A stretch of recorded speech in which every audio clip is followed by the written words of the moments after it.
चैत में सनवा के भइल बा लइका हो भइल बा लइका काटे ना गेहूं जाना लगाइका हो जाना लगाइका बड़ी खुशबिया लुटावेले पैसा लुटावेले पैसा चैत में निसवा के भइल बा लइका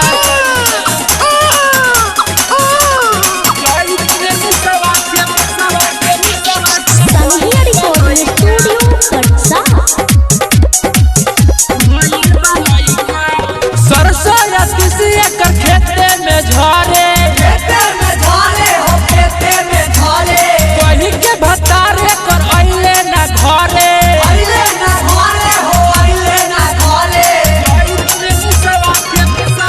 सरसों या तीसिया कर खेते में झरे कह के भतारे कर अइले ना घरे घरे नहीं हसुआ कहतिया होइका